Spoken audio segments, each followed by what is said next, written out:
Welcome once again to the third session of the Microsoft Defender XDR Zero to Hero webinar series. On the very first two sessions, we focused on the basics of Microsoft Defender XDR, where we spoke about, what is Microsoft Defender XDR and what are the core products inside it. Then on the second session, we spoke about the licensing about Microsoft Defender XDR. So today we thought that let's double click into each one of these products and start looking deeper into them. So today we'll be talking about how to get started with Microsoft Defender for Office 365. And as you can see, this is part one because we also want to do a part two on this product. So let's get started.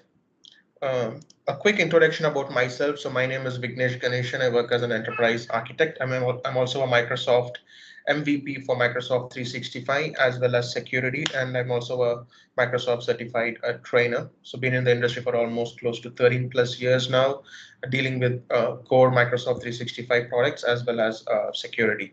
Let me hand it over to my co-speaker Samik to introduce himself. Samik, over to you. Thank you, Vignesh, and myself, Samik, and I am another MVP in security area. And apart from that, I've been an MCT and been in the industry for around 11 years. And I'm also a cloud security architect. And last year, I got my first book on KQL published. And we both are going to help you understand the entire Defender stack in a lot more deeper way. So over to you, Vignesh. Thanks, Samik.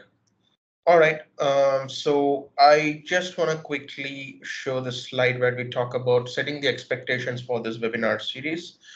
If you're somebody who has already been a part of this webinar, or if you have seen the recording before, you pretty much understand the expectations, but I just want to reiterate on this. So the targeted audiences for this webinar series would be Microsoft 365 admins or architects. If at all you're coming from an Azure background, cloud engineers and architects and IT security professionals also. But we do, expect that you have a basic amount of understanding on Microsoft 365 and Azure services, because this webinar series is not designed to teach you the core nitty-gritties of Microsoft 365 or Azure. So we'll be completely focusing only on the Defender side of things. So which is why we expect you to have a decent understanding of Microsoft 365 and Azure. So the end goal is to get yourself familiarized with all the Microsoft Defender XDR products, implementation methods, licensing, and also some industry best practices. Also, as final key takeaway, so once you're, if at all you have been, following our webinar series or being a part of all our sessions, right? So we expect you to have a good understanding of what is Microsoft Defender XDR, what are the different products inside it, and how you can go about configuring all these products, right? You also want to make sure that you understand why is it important to have an XDR in an organization which has a good amount of cloud footprints, and what is the problem this product is trying to solve. So those would be the key takeaways. So let's talk about how do we plan to run this entire webinar series. So as we already said in the beginning, the first two sessions were completely dedicated to the introductory stuff. So wherein we spoke about Defender and also the licensing. So from here onwards, we'll be double clicking into each one of these products, and we want to do a much more deep dive session showing you a lot of demos, doing the real technical stuff. So the goal is to have some 12 to 15 sessions in this webinar series, and we are planning to have at least 2 sessions per product. So these would be bi-weekly sessions, and we are planning to do this on Saturdays at 6 p.m. IST. Of course, all these sessions will be recorded and it will be made available on my YouTube channel so that you can view it later on demand. Each session we'll be planning to run it for 60 minutes, wherein the 50 minutes would be for the core session in itself, and we can spare the next 10 minutes for Q&A. And at the end, we'll be displaying a QR code wherein we want you to go through, scan it and give us your honest feedback.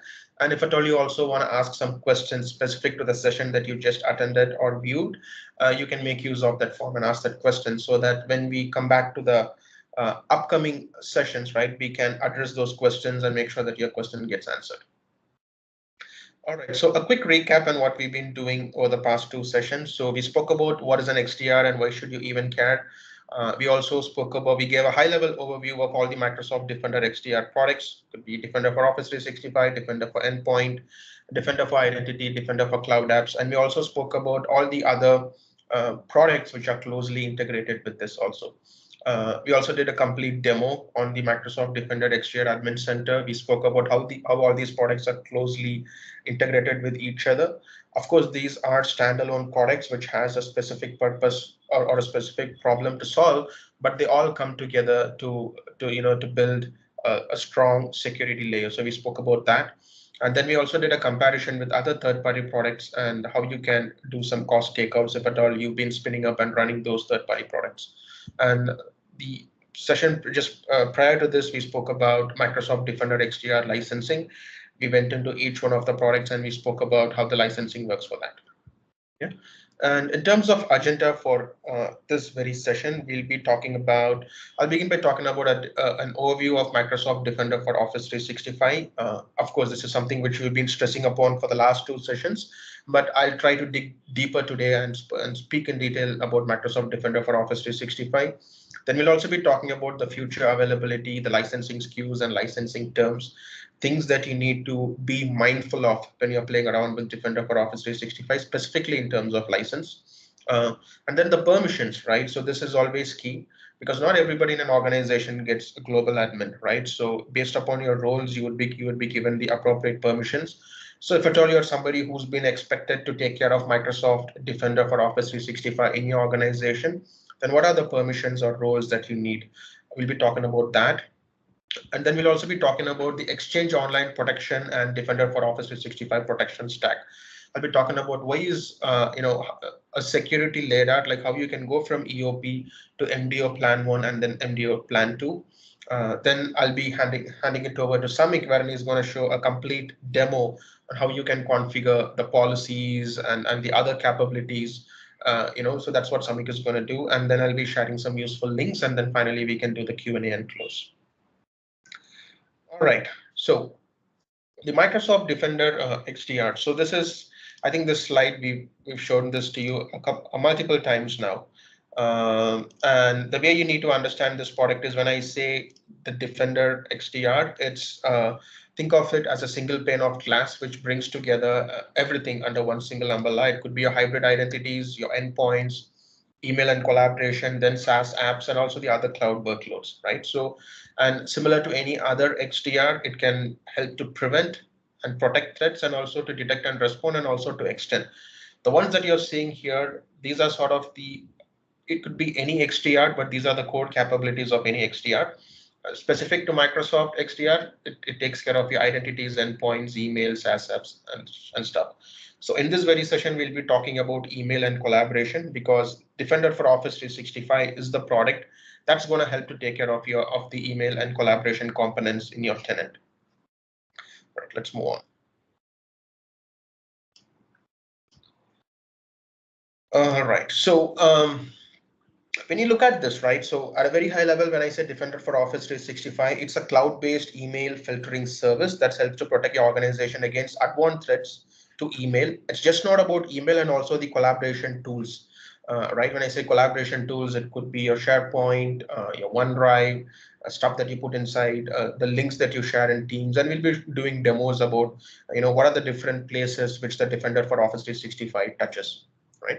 And I want to begin this session by talking about this very architecture that you see here, right?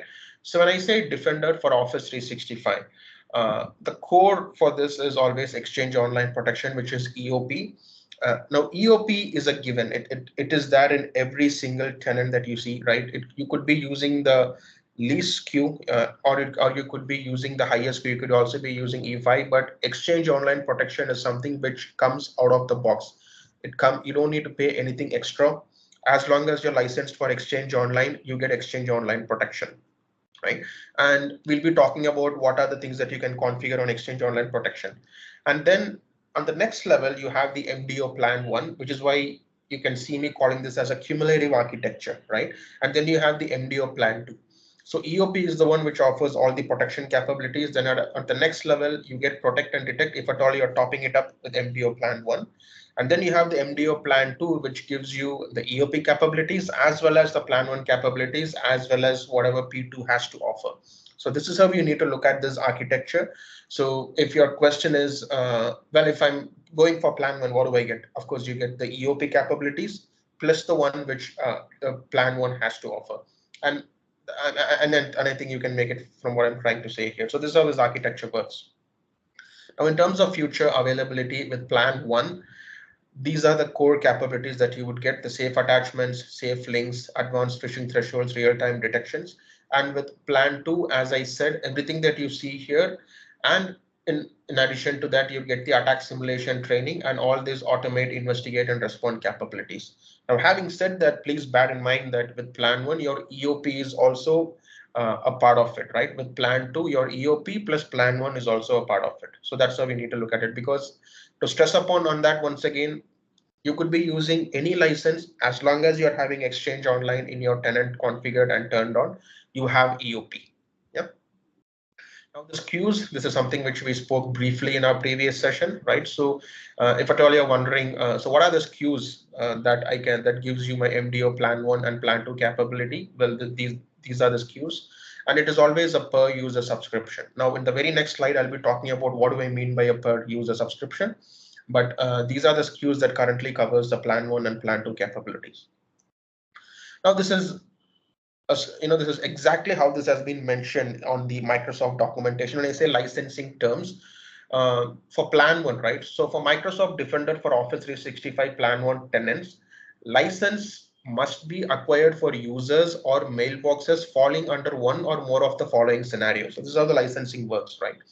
So any user that accesses a mailbox that benefits from Defender for Office 365. So if at all you're accessing a mailbox, which for that, right? A shared mailbox. So this could be a user mailbox or a shared mailbox that benefits from Defender for Office 365 protections, right? And if safe attachment protection for SharePoint, OneDrive for Business or Teams is turned on, all users that access SharePoint, OneDrive for Business or Teams. Finally, any user that uses Microsoft 365 apps or Teams where safe links are configured. Now, what I'm trying to say from here is, as long as you are a user in your tenant, right, and you have and whatever you're doing touches upon all this, right? You have a mailbox, and that mailbox is being secured and governed by MDO Plan 1, right? Or if the safe attachment capability is turned in your tenant, and maybe the files that you're sharing, or maybe you're sending an email and the attachment is getting scanned by MDO, then of course, yes, you should be making sure that you're licensed with MDO Plan 1, right? And any user that uses, so similar way, so as long as any of the work that you're doing gets governed or secured by MDO Plan 1 capabilities, then you need to make sure that you're licensed for it, or else you will fall under compliance for Microsoft and they're going to come after you, right? The same applies for your MDO Plan 2 also, right? So as long as whatever you're doing is secured or governed by an MDO Plan 2 capability, which is what is given here, all Exchange Online users on the tenant, this is because Plan 2 features and capabilities protect all users, all shared mailboxes, and it's pretty much whatever the same thing here.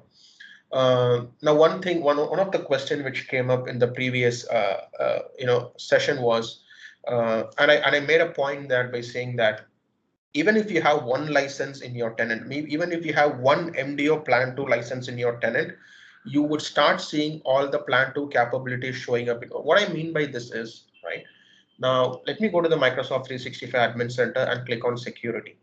Right. The security is the place where you get to see all the XDR capabilities, right? Let it come up. I think it's a bit slow today. Yeah, so here we are.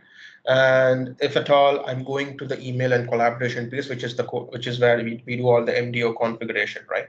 Now, if you see here, you would be seeing something called as investigations, explorer, review, campaigns, threat tracker, so on and so forth, right? Now, one of this capability or one of these options could be, for instance, if I'm saying attack simulation training. Now, attack simulation training is only a Plan 2 capability. If at all your tenant has a Plan 2 license, you could be using E5, which gives you Plan 2, or you could have purchased a Plan 2 as a standalone, whatever, right? But even if you have one such license in your tenant, this particular node will lighten up in your tenant. That's what I mean, right? So Does that mean that, okay, now I see that, can I go ahead and apply it for everybody? Can I run an attack simulation training on everyone? The answer is no, you cannot do it. And even if at all you try to do it, you'll fall under compliance with Microsoft, and Microsoft is going to come after you. At the very high level, it won't let you to even do it. But even if you're trying to do it and it runs a job in the back end, so you will fall under compliance. So that's what I'm trying to tell. So you shouldn't make an assumption that I'm seeing this, so which means I can apply this for all the users in the tenant. That's not how it works. There are many such examples. Maybe another plan to capability which I can bring up is maybe when I'm doing the demos, or when Samik is doing the demos, he can talk about that in detail. But always bear in mind that even one single license can lighten up that capability in the tenant, but you have to be cautious or else you'll fall under compliance. So that's one thing you need to be very careful about. Yep. So let me get back to my presentation here. All right. So moving on. Now, as we are going to go through a lot of demos and we are going to talk through a lot of technical jargons here, it is very, very important that we understand the core MDO terminologies, or else you'll be wondering, well, what do you mean by this, right? So, and pretty much all of these are pretty standard. This is not some weird fancy name for you to keep staring at it. So when I say anti-phishing, of course, we all understand what do we mean by phishing. So anti-phishing is a combination of human and software processes that prevent or help fix phishing attacks. So any kind of phishing attacks, and a phishing attack could be anything, right? It's a fraudulent communication that appears to come from a reputable source. What I mean by this is maybe there is an SMTP address, right? First name dot second name @vigneshganeshan.com, right?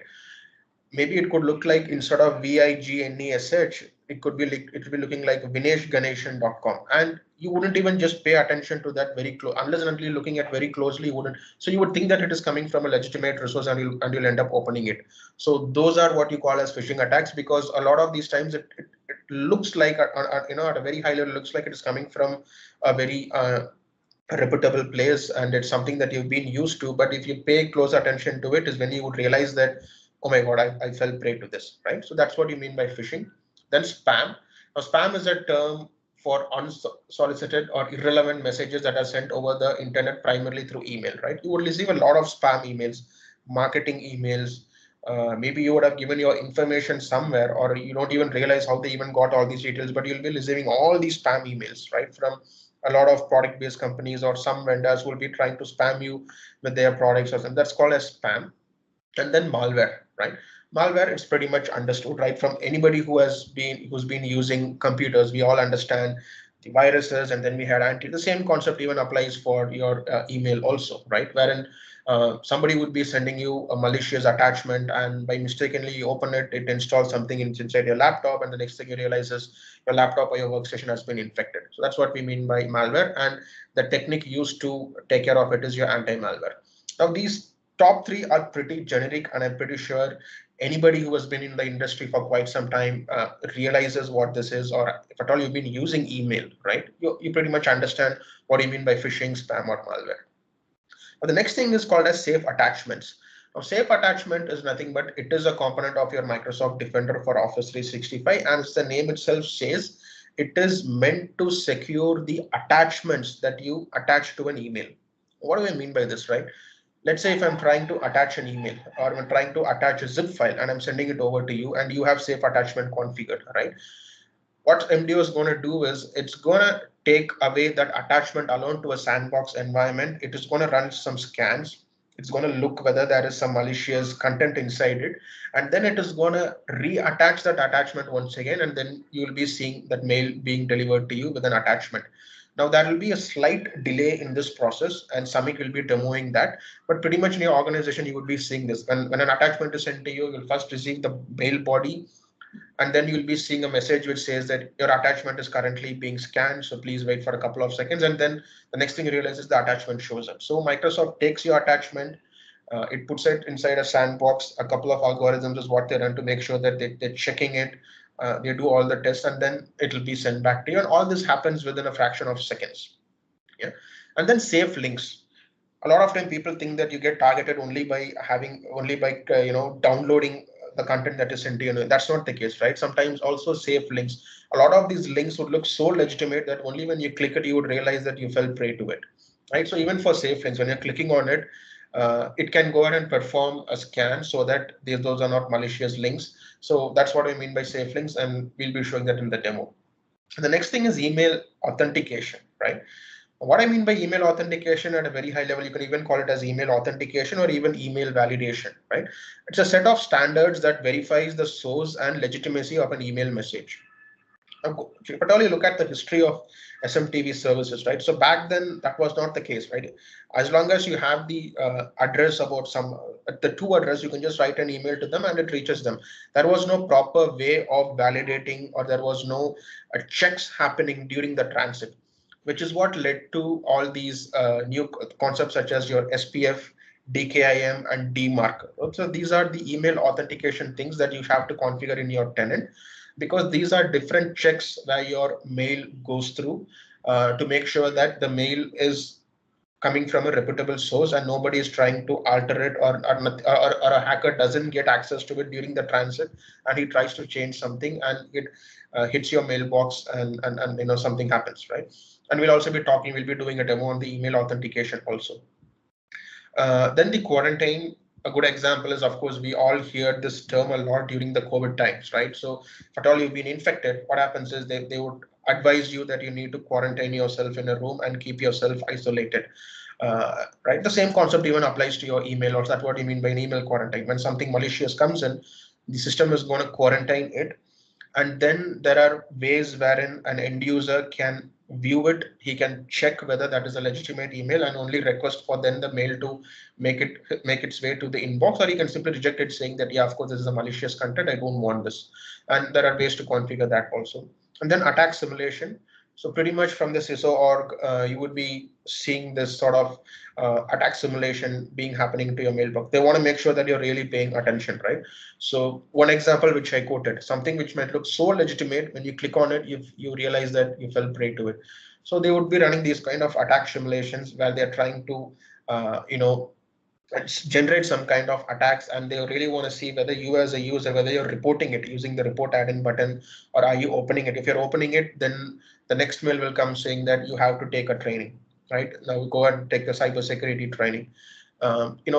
Couple of days back, I was attending a cybersecurity conference, and I happened to hear that in some of the organizations, it is so strict that if you end up missing 3 or 4 times such of this, or if you're constantly falling prey, there are organizations which even goes ahead and fires you, or they even tell you that your bonus is cut, or it has serious repercussions, right? So that's how serious these things are. So at least after this session, or if at all you're viewing the recording, every time you're seeing such simulations, please act upon it, pay close attention, try to make sure that you're reporting it using the report add-in in your Outlook. Or else, I don't know, each company's policy is different, but these are basic IT principles which we've been taught right from the very beginning of our careers, right? And next is your zero or auto purge. This is mostly an after the fact control. Let's say the email has been delivered to you, right? It's already there in your inbox. Now, is it possible for MDO to go ahead and perform a scan and take that email back because it has malicious content in it? Yeah, that's what is possible using your zero or auto purge. It's mostly an after the fact kind of a control, right? And finally, you have AIR, which is nothing but the automated investigation and response capabilities. So we'll be talking about this in the plan 2 part of this session. We are not going to deep dive into AIR as of today. So as I said, these are some basic terminologies. So I'm just listing all this out because a lot of the discussion or talking that we are going to do today will be revolving around this. I want to make sure that you understand what it is when we are talking about it. Now, when we are talking about MDO, as I said, I was just showing you the cumulative architecture, which means you begin with EOP, then you work your way towards MDO plan 1 capabilities and then plan 2. That's how a proper configuration has to be done. You can't directly go ahead and seep into, I start configuring only the plan 1 capabilities, right? And we'll also show you in a demo how that is done. So the way how EOP works is, this is nothing but your cloud email filtering service. Let's say a mail has been sent to you, right? An email comes inside, and these are the different processes which happens inside EOP. The first thing is it goes through a connection filtering. So all the incoming messages which goes through the connection filtering, that's where the sender's reputation is being checked. And most of the spam is stopped at this level itself, right? Now let's say it goes, now the next option is the message is inspected for malware. Think of all these as different gates, right? The next is anti-malware. And here is where the message gets inspected for all so if any malware is found in the message, guess what? It goes into the quarantine. And then it is based upon your quarantine policy, you can go ahead and just simply reject it, or an admin has to simply view through the quarantine and reject it, or maybe the system is suspecting that it has some malware content, so the user can check whether it is legitimate and request for that. So there are different options which Samik will be showing you. The next check is your mail flow rules, which is nothing but all your exchange transport rules. Next, it goes through this. Let's say it made its way through these two, right? Next, it has to check whether are there any specific rules configured in your tenant. In some of the environments, right, I've seen, so every time a mail, or if at all you're trying to send an email to an external domain, mostly let's say to Gmail with an attachment, then they have some policies configured saying that, well, this has to get approved by so and so person. And there are so many such rules that you can configure, and each organization is different, right? So it goes through and checks whether any such rules are there. And if yes, then it acts based upon those rules. And finally, the content filtering. The message passes through the content filtering where harmful messages are identified as spam, phishing, or spoof. And only then is when it makes to the recipient's mailbox, or it goes to the junk email, it lands in the junk, right? And a lot of these also has to do with the customer's feedback. Maybe email it's a legitimate one, but because this is a system, right? It's constantly going to learn the patterns. It thinks that it's malicious and it might simply put it inside junk, or it might reject it and it can quarantine it. And then you have to go back to your email administrator and then say that I was expecting an email, it didn't show up, check whether it is there in the quarantine, right? And once or such that it's approved, then the system would understand that, okay, an email coming from this sender, it's legitimate, it's okay for me to go ahead and deliver that to the recipient's mailbox. So this is how the EOP works, and whatever I'm showing you, this is a given on any Office 365 subscription, right? Now, what can EOP standalone offer? Pretty much whatever you're seeing here, everything is an EOP standalone component. For a very long time, people thought that a lot of these are MDO Plan 1 capabilities. That's not the case. A lot of these are EOP standalone capabilities, but inside this, there might be certain core features or functionalities which you might only get if at all you have a Plan 1 or Plan 2, and we'll be talking about that, right? So what I mean by this is your anti-spam policies, your anti-phishing, your anti-malware, your quarantine, everything is configured in your EOP only. And then your investigation capabilities, it's also an EOP component, and then also the response capabilities, right? Now, what can I get with my Plan 1? Something which I was just speaking about, everything that I'm showing you in the previous slide, plus all these ones is what you get if at all you're going for a Plan 1, right? And what I'm going to get with Plan 2, pretty simple. We know the math by now, right? So EOP plus Plan 1 capabilities plus this. You get the attack simulation training, the threat explorer, campaign views, and also the response capabilities. Always keep that XDR picture in your mind. Prevent, protect, prevent, investigate, automate, and respond. So always keep that, and that's how all these products stack has been, built by Microsoft. All right, so next thing is, how does the threat protection work as a whole, right? Now, this is a pretty big architecture diagram, so I just try to keep it as quick as possible. It's not possible for me to go through each and every single one of these, but when an email is coming into your tenant, right? I sent an email, it's from my Office 365 environment, and it could be any environment for that matter. It shouldn't be Office 365, it could be Gmail, whatever, right? But I'm sending it to your mailbox, which is hosted in Office 365, right? And as long as you're using MDO as your mail gateway, it goes through all these different layers of filtering, basically. And this is how Microsoft has configured it, right?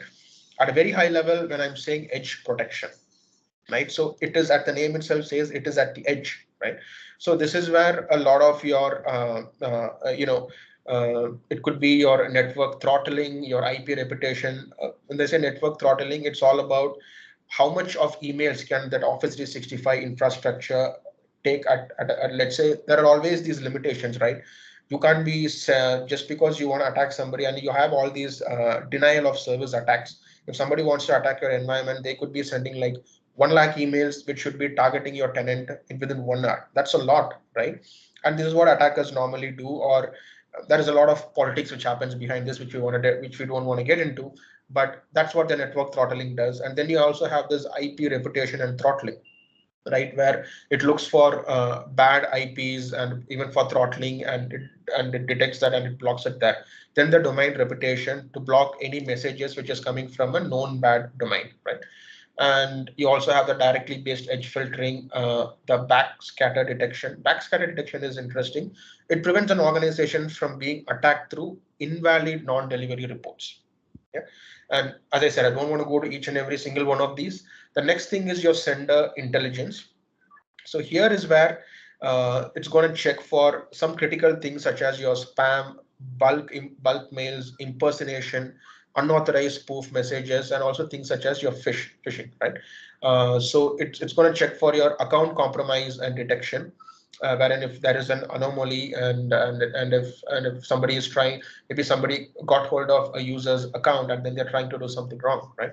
And then the email authentication piece is configured here. So DMARC, DKM. So these are all the different layers wherein you can go ahead and configure all these things, right? So in this layer is where you would go ahead and configure all this. And the cross domain, the bulk filtering, mailbox intelligence, user impersonation. So all these things can be configured here. Next is the content filtering. So this is where you have the transport rules place, wherein you would be configuring specific rules for your tenant. And then the antivirus is also there, the AB engine, which runs on Microsoft data centers, which is going to do the job of scanning this. Of course, in the case of Microsoft, we know that it's going to be the Microsoft Defender antivirus. And then the, oh God, hang on. Did I just do? And then the attachment reputation blocking, the attachment filtering. So pretty much when we are configuring and doing the demos that we are configuring these policies, all this would make sense to you, and each and every single layer how you can go ahead and configure this, and also post delivery protection. So until this, it is something which is up before hitting your inbox, and even let's say the mailbox made its way to your inbox, right? Even after the fact, you can go ahead and perform certain scans, or you can go ahead and perform a certain, things, and you can go ahead and get rid of this. That's where the zero or auto purge, the ZAP comes into picture, wherein we just spoke about, let's say a mail made its way into your box and it has something malicious. Even then, it's possible to go ahead and get that mail outside. And there is a detailed documentation about this on Microsoft's docs. Just go ahead and read that. I don't want to spend my time walking through all this. It's pretty intuitive. Go ahead and read through it, and it'll make a lot more. But just so you know that this is how the protection stack works like. And a quick note here: whatever you're seeing here is subjected to change as the product grows and develops, right? So tomorrow, if Microsoft is trying to bring in some more controls, then you would see some more capabilities here. And now coming to the MDO deployment steps. So this is, if at all you're somebody who's completely new, you have no idea about what to do with MDO. You've been hired and your let's say your boss or your CISO was asking you that we need to start configuring our MDO capabilities. Now you're clueless, right? You wonder where do I even begin with, right? Well, this is a very good deployment guide wherein you can start following, and this is a proper stepwise approach. And this is the same approach that we're also going to take in our demo. Also, we'll be going this exact route so that it makes sense to you. And at a very high level, you'll be doing the email authentication, wherein the SPF, DKM, and DMARC is configured. Then we'll be configuring the EOP policies, and then the MDO Plan 1 and Plan 2 policies. And an email authentication, I'm pretty sure everybody would be knowing this. So it's the process used to verify the source and legitimacy of an email message. And these are different records. These are basically DNS records that needs to be configured, right? Your SPF, it's nothing but it helps to validate outbound email sent from your custom domain, right? Then you have the DKIM, which nothing but every email gets a digital signature in the message header. So it's going to mainly help to prevent attackers from sending messages that look like they come from your domain, and to verify that a message hasn't been altered in transit. Then you also have the DMARC, ensures the destination email system trusts messages sent from your domain. This is once again a multi-layered approach. What I mean by this is you have to first configure SPF, then the DKIM, and then the DMARC. That could be a scenario that a mail made its way through SPF, right? But DKIM would catch it. Or if it is a malicious content, so SPF just allowed it, but DKIM can catch it. Or it could be a scenario that SPF and DKIM allowed it, but DMARC caught hold of it. And there is a good documentation about this wherein we can go and read in detail about that also. But as long as you mean dealing with email, SPF, DKIM, and DMARC are very, very basic for you to know. Okay. Now, before we get into the demo, I just want to make sure that you understand the permissions that is needed for you to use Defender for Office 365. Of course, the very highest level of privilege is global administrator, but we all realize that that's not something that you get very often. So you could also be having the organization management role in email and collaboration. This is a specific role that you can go and see in your Exchange online side of the house. And then you could be a security administrator in Azure AD, and also Exchange Online Organization Management. So a quick thing to note here is you should be having either one of these roles is enough. You don't need all of them, right? So just don't go and say that I need all of these. Either one of these is enough for you to go and play around with MDO and start configuring things. All right. Now in the demo, I'll just quickly show you a couple of things and then I'll hand it over to Samik so that he can do his part. So here we are on the Microsoft Defender XDR page. Come up.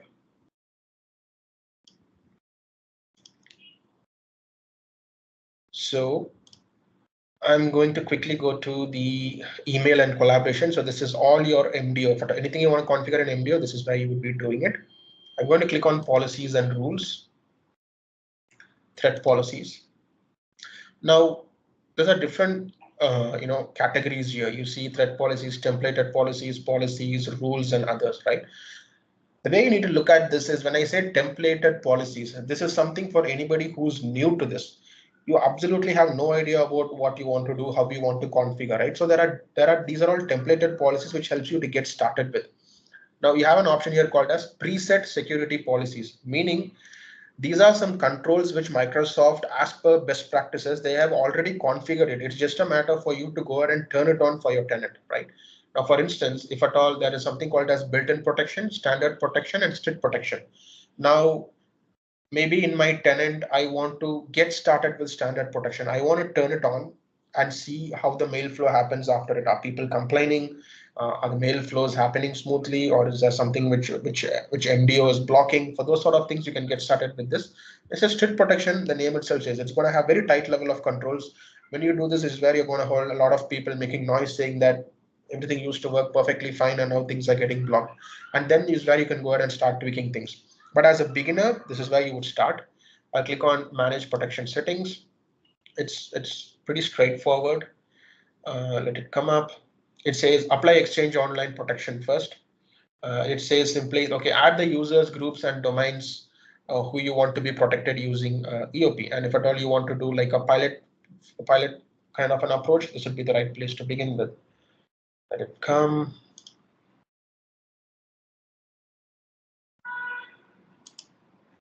Let me cancel and start this thing again.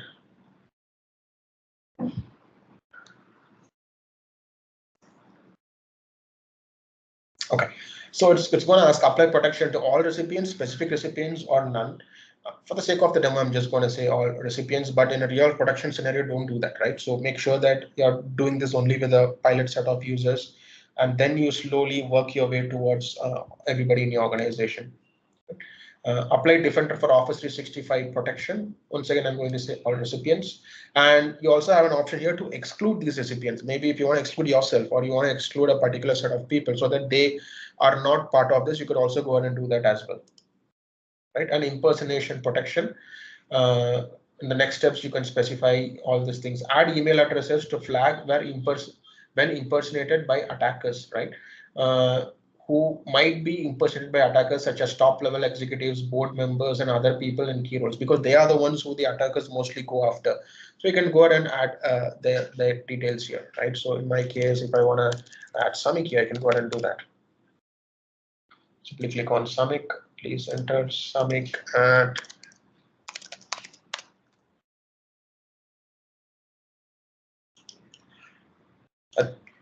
okay, I'm doing it the wrong way. I should be adding a name here and this here, the email here. I'll just add it, then you can just go ahead and add it, right? And add next. custom domains, add domains to flag when impersonated by attacks. So if at all you're having custom domains, you can go ahead and put in those domains also. And then add trusted email addresses and domains to not flag as impersonation, right? Because you need to realize that it is a system which is constantly going to learn from the behaviors and patterns. At the very beginning, it's gonna, when it sees something different, it's simply going to flag it and say that I think this is something malicious, it is a malware or something, right? So, and if at all you want to do, if you do not want to fall into those kind of scenarios, you can just go ahead and say that, well, this is an email address which we trust, we have a legitimate business to do with them, so anytime something is coming from here, please don't go ahead and block it. So even those kind of things can also be done here. And then the policy mode, or turn on the policy when finished or leave it turned off. So it's pretty straightforward. It's not that hard at all. It's just that you need to make sure that you're putting in the right options, you're putting in the right people inside it and configuring it. So this is what a standard protection means. A strict protection is exactly, once again, the same thing, the same process, wherein only difference between these two is this is going to apply standard controls, this is going to apply strict controls. So you need to be mindful of that. The next thing which we want to show you is the configuration analyzer, right? Now, you may configure things, but how do you even know that you have configured things based on the best practices and standards, right?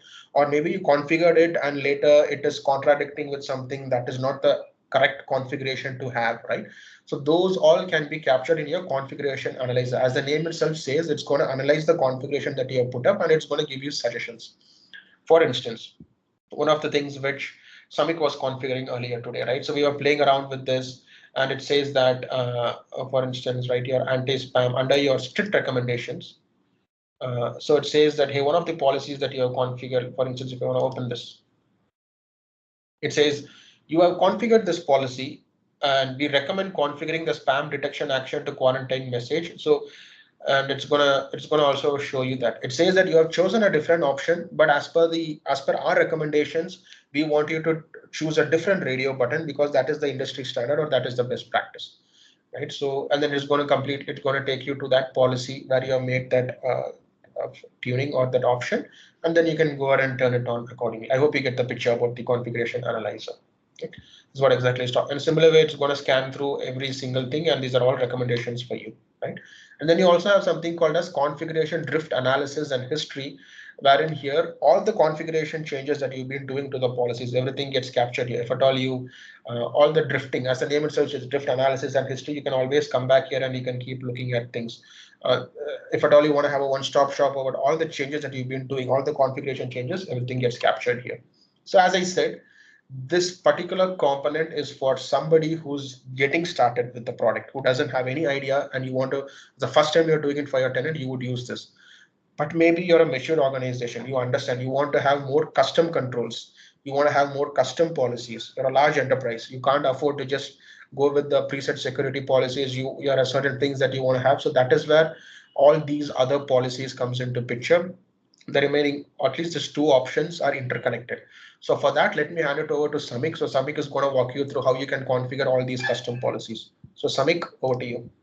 Thank you, Vignesh. I'm gonna share my screen, and if you could confirm that I'm clear in my audio and then you're able to see my screen as well. You're good to go. All right, thank you. Coming back to what Vignesh just mentioned, that if you're starting very new, we have templated policies, and then if we really have the maturity done, that we are done with the basics and then understood what's exactly the organization needs are, then we start getting into policies individually and then configure them one by one. So that's where I started anti-phishing, and as you know, anti-phishing is just a policy to understand and avoid basic phishing attacks. And in here, what we have already done, we have created a policy just so that it can work in action. But let me try to take that once again, and I'm gonna create that. Just close it up, create that once again, just say new policy and then give it the same description. And if you look at this settings, if I go to next, it can it has a granularity of letting us set this at a user level, at a group level, or at a domain level. So by default, whatever you created, that's done to the entire domain, just so that we cover the most of the people. But if you really want to do it, for example, if we are doing anti-phishing policy, and we know our sales teams are really, really vulnerable to phishing attacks, so we can definitely do to one of the sales groups, which is sales teams, and then go to next. Just to keep in mind, you have to at least select any of them, so at least a user or a group or a domain, to make sure that you are able to configure the policy the right way. Then we go to next, and as you see here, by default, even one single phishing comes in, that's an alert. That's what Microsoft recommends. It also has a recommendation enable automatic system control impersonation protection, which Vignesh just showed you in a while I talked about. And within that, we also have another set of cross configuration, I would say, wherein you can say manage senders whom you should want to keep it entrusted. And same thing goes for domains. And if you really want to have senders and domains trusted, for example, you know that your sales team is going to go to ABC domain just for opportunities, right? You can definitely make sure that their mails doesn't create any phishing alert and things like that. Same thing goes for spoofing as well. And there as well, you can enable or block certain tenant from spoofing, so that those tenants are basically only observed or excluded, right? Just for the sake of simplicity, I'll go to next, and we look at the action, the default one, as you can see. And also you can say what exactly should be happening. So either you quarantine the message, which is, again, because it's default, it's also mean that it's a best practice, because everything comes up. If it is quarantined, then it's a really good idea to go. If not, you can also say that, okay, just move it to a recipient junk folder and leave it as it is, don't do anything. If that has a demarc policy pre-set up as reject, you can reject the message, right? Same thing for if a message is detected as spoof, what to do with that, right? Quarantine or move it, like that's how it should be. Then there are some safety tips. Even whatever you configure, if you still want the users to get intimated, safety tips and indicators, wherein it will show wherein it will show that uh, exactly a via tag or unauthenticated sender. If it is a spoof mail, that's more of a user information stuff here, which can be configured, and it's by default checked in, right? Next, we're going to go to next, and this is the last place where you can still review our policy, what we have configured, and submit. Again, just with the interest of time, I'm going to cancel back. And as I mentioned you, we can already have a webinar demo policy created, right? So that's what anti-phishing policy can be configured. Now, if we try to look at the next set of policies, which is anti-spam, it is similar but not same. That's where I will just go to the set of anti-spam policies. And if you observe, when Bignesh was talking about preset policy, when it comes in, right, you can see, because that was not connected, just demonstrated, it is still turned off. So when we try to create an anti-spam policy, right, there are two things. We can either do an inbound policy or outbound. The reason is, for example, you have someone, right, who is trying to pass a lot of information away, or who is trying to send a mass mail or things like that. That's outbound thing, right? And same thing, if it is an inbound, you can configure rules accordingly. So what I'm going to do right now is, let's copy this and try to create an inbound policy, for example. And I'll just say that, inbound policy new. And why I'm typing new, that's because if I try to use the same name, it's going to throw an error, because that named policy is already there. And that means once we create a policy with a particular name, we need to know that that cannot be altered. So that's fixed like an ID. You can change the description, you can change the properties, but you cannot change the name of policy, right? Coming to the next one, same settings here, right? We can stick it to a user, a group, and again, I'm gonna go to, let's say this time we're gonna pick up sales and marketing. And if I go next, obviously the spam score is by default 7. I mean, it depends on totally your and your organization configuration, and I've seen environments where you can keep as low as 3 as a spam one, so that it can basically flag it earlier, right, if someone is spending really good amount of mails. Then there are certain things, the way we do the rest of the settings, wherein Microsoft identifies and gives it more score towards the mail being in spam. if you want to turn it on, like if it has remote website links, if you have a new numeric IP address in the URL, for example, if someone is sending an email with that has IP address instead of a domain name, if it has a URL port, for example, anything other than 443, like say any other random ports, any links from the website which is a business or info, because they are like the mass mailers, right, mostly, then you can also go deeper and specify that what should be marked as a spam.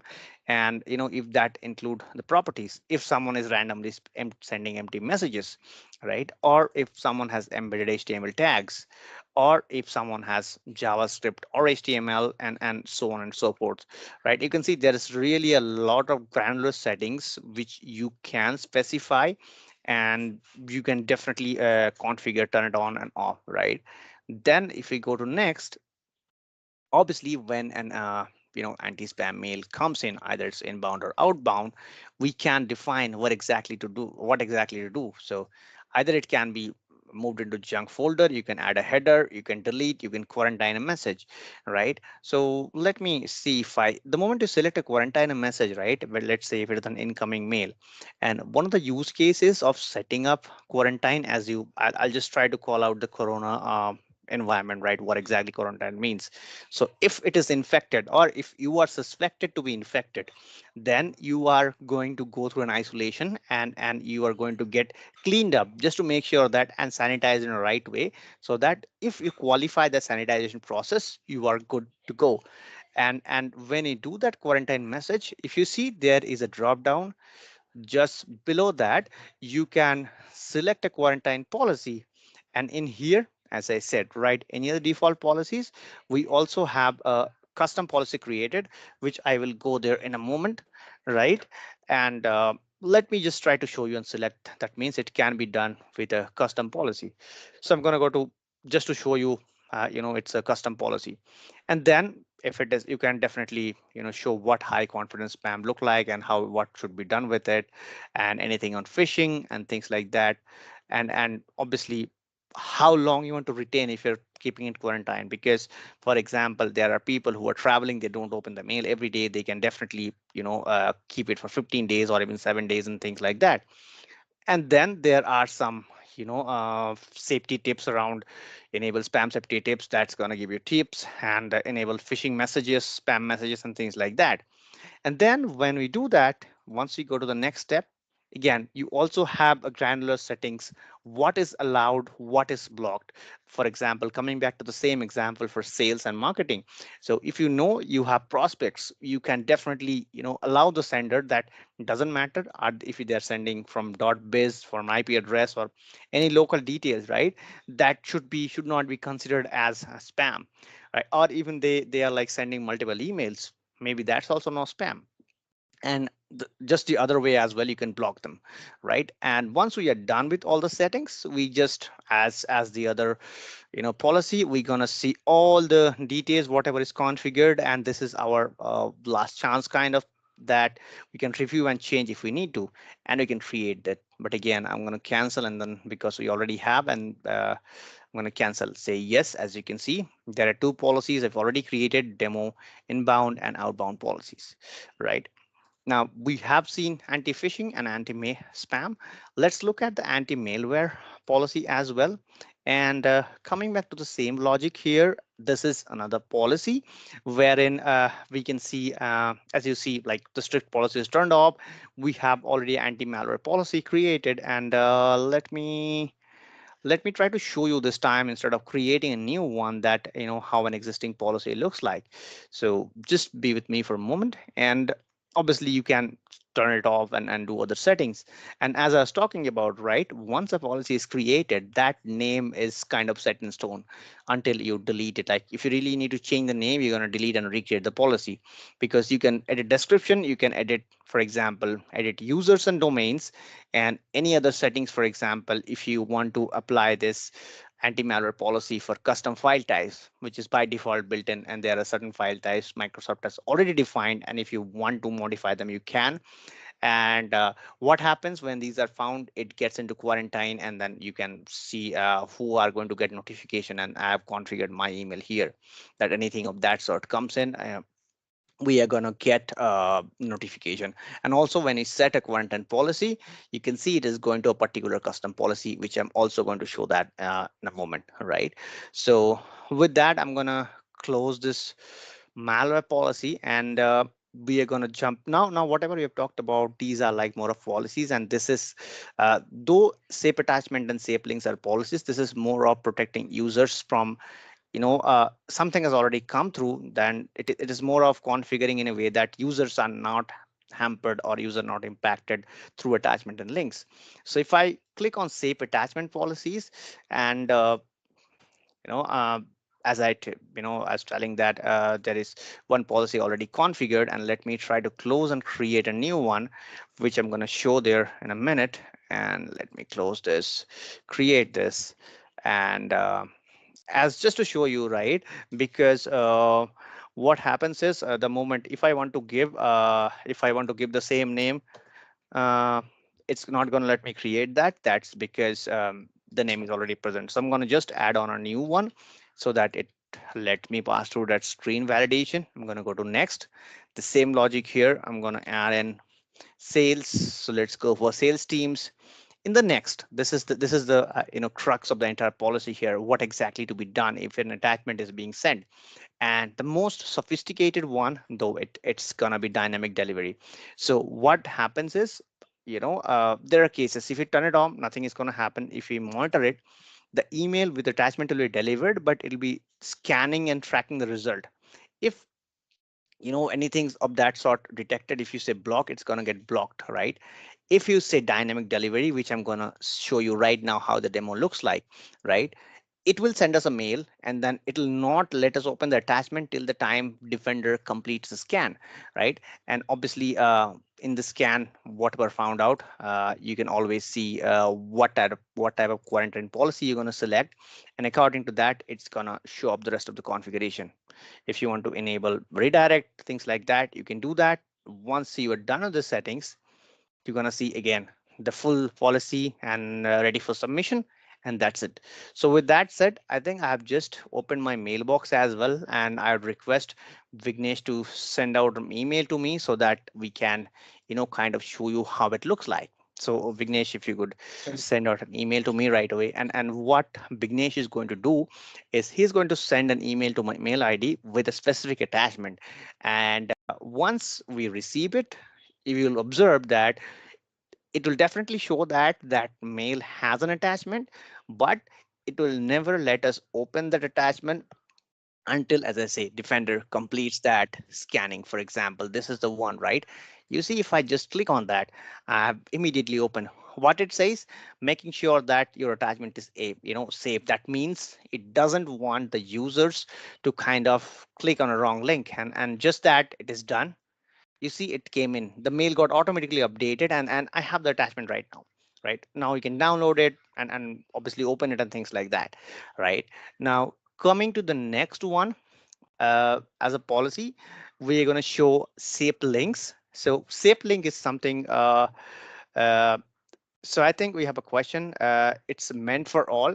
So if I understand you correct, it totally depends on how we configure the policy and what scope you put in. And I'm going to reiterate that once again.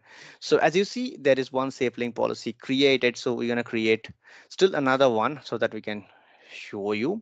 And once we create, and as I said, I'm going to say new and paste it here, say next. Now, depending on whom you want it to be applied for, you just obviously there are two things, right? One thing, we need to make sure that, as Vignesh has mentioned earlier, the user should have license. Then you're going to configure them like you want this policy to be applied for a set of users, for a group of user, or for the entire domain, right? So let's say if I want to do it for the entire domain, right? This is what we would do. And you can also, if you're doing domain, you can also exclude specific groups if you want to, case to case basis. And then you go next. And then if you look at the settings, right, it totally depends on, there are certain settings available, what to be done on email, what to be done on Teams, and what to be done on Office 365 apps. So basically it covers all your Office Online products.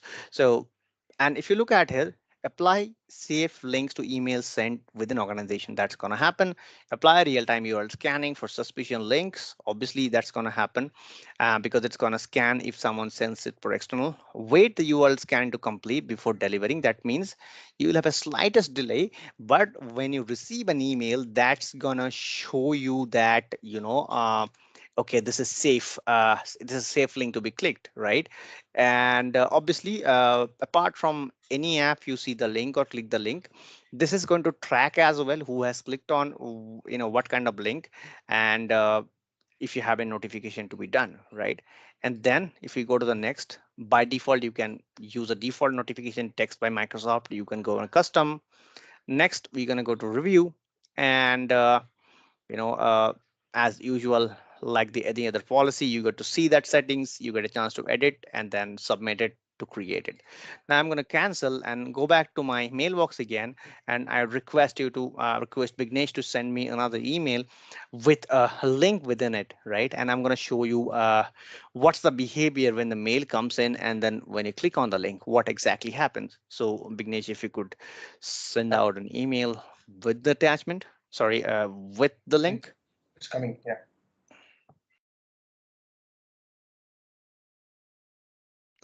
All right. So I got that. Here is a link to text. So if you look at this, I'm going to click on this. And if you observe, this gonna get me a safe link HTML. That means this is basically, though it was a very, very simple learn Microsoft URL, right? I'm gonna do it once again.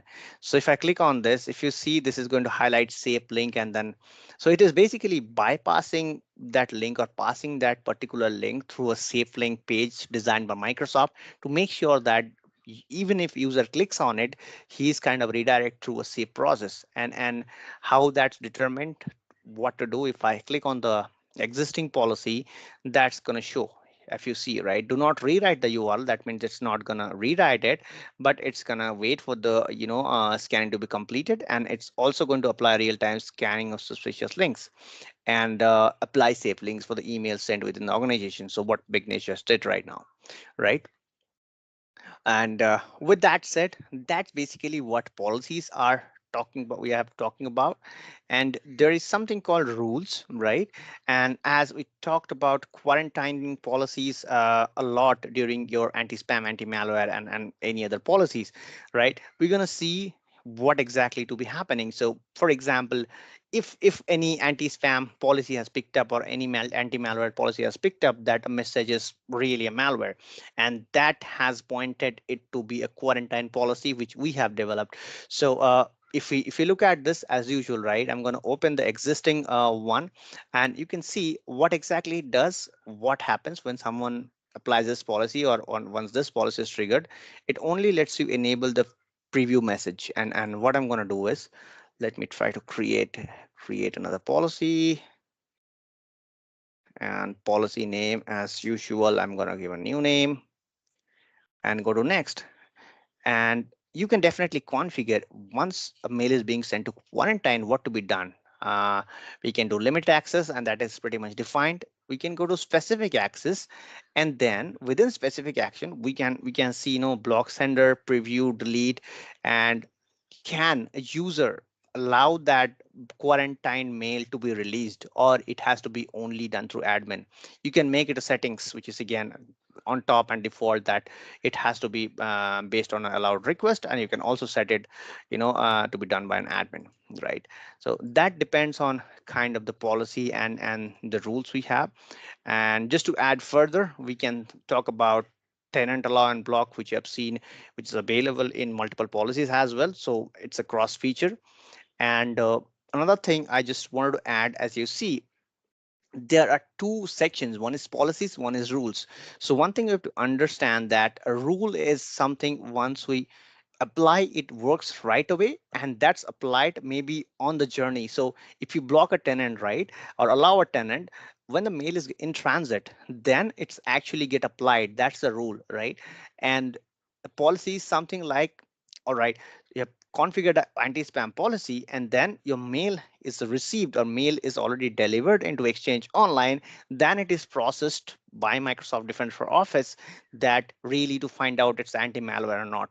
And generally, policy takes a while to get effect after you configure it, and rules just works right away, right? So that's the fundamental difference between a policy and rule. Now, after we have configured both of them, if we really want to want to look at what's going on, right? I'll use the same left navigation, and we can go to Explorer right here. And in Explorer, it will definitely give us a very, very high level overview, of how things are there. As you can see, we have been working here for like a few days, and you can see all the email, and some of the things are kind of blocked, some of the things are delivered, and the reason is it can tell us, right? Safe link test, what is the mail, and what exactly happening, what is the sender domain, and things like that, what exactly happened, and the total behavior of it. And if you really want to go more deeper, we can definitely go to each section to look at each of them, what exactly they contain, right? And after that, this another thing also we just wanted to confirm. If we by default go to policies, we can also see there are two more policies. One is alert policies, one is activity policies. So these are nothing but it makes you available certain things, like if you really want to create an activity policy, it's mostly office activity, and you can create a policy on that. So I'll just try to let it load, or maybe I can click on a new policy, and then it's you can set it as a custom, and then you can choose what are the activities. For example, I have just created a policy for accessing file, and any file getting accessed is going to create and send an alert to me, right? And this is exactly unusual activity rule. So what I have done here is, if I'm going to open, it's this is what it's going to show. So it might take a while to load up the screen, but in the meantime, I'll just quickly go back to another one for alert policies. And it's something similar, where you can also create an alert policy to get an alert from office activities and things like that. So with that said, I'll just give it back to Vignesh. Do you want to talk a little bit on the reports and how it? Sure. Thank you for that. So obviously, when you talk about all the policies getting created, and then we did some activities, right? And then that obviously there is a reporting component to it. So if I look at the report, and if you look at the email and collaboration report, let's look at the email collaboration report, and I think this is the one. This basically gets you a full summary of that. For example, mail status is by default built in one, right? Threat protection status is combined from a in a policy. For example, email malware, email spam, email phish, and content malware. Same thing for URL protection report. It's just there's a spike you can see because we have been doing stuff, and then you can see it is because it's allowed. So Bignesh has just sent a mail, and that was allowed, and that's why you see the spike. So it's a summary over there. You can also see, right, allowed to. Same thing, there is something called mail latency due to policies applied at times. And if there is any malware, you're going to see here. If there are any spoof detection, compromised users, things like that, right? So that's something you can also look at, and you should look at periodically this report piece to understand how your policies are performing. And this can also be an input for your policy fine tuning too, eventually, right?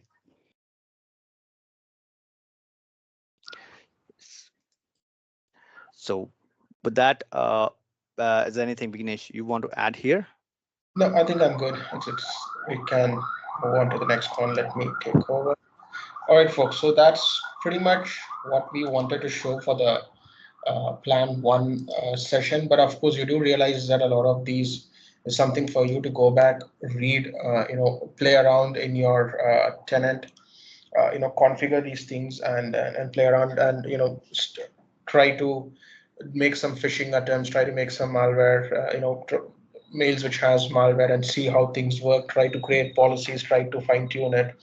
A lot of this is for you to go back, do your stuff, and then learn from that. Yeah. So finally, these are some useful links. I'll also be putting it in the chat. These are some links which we want you to refer if at all you're getting started with this, or if at all you're following along with us and you want to start configuring things in your demo environment. So finally, to close out, if at all you're wondering about the industry recognition for Defender for Office 365, of course, it's been very well rated in Gartner, but just not that, even from Forrester and also from AC Labs, it's been rated as a high standard product. So just so you know, if at all you're trying to do a POC on this, or if at all you're interested to look at this, so be mindful of the fact that Microsoft Security is a recognized leader, and specifically from Forrester and SC Labs, this product has been rated very well. And with that, thanks a lot, folks. You've been wonderful audiences. And if at all you have any questions, now is the time for that. And our next session would be on getting started with Microsoft Defender for Office 365 Part 2, wherein we want to drift more on the Part 2 side of houses. On the Plan 2 side of things. We'll talk more on the investigate and also the automation piece and the other things which we have missed in today's session. That's what we are basically going to do. Yeah. And with that, if at all you have any further questions, please feel free to bring them up. And also here is a QR code for you to scan and give us your feedback. And if at all you have any questions later, as you're playing along and you're doing the demos by yourself, right? So you can ask those questions also. With that, I'm going to stop here and look if there are any questions and start answering them. Thank you.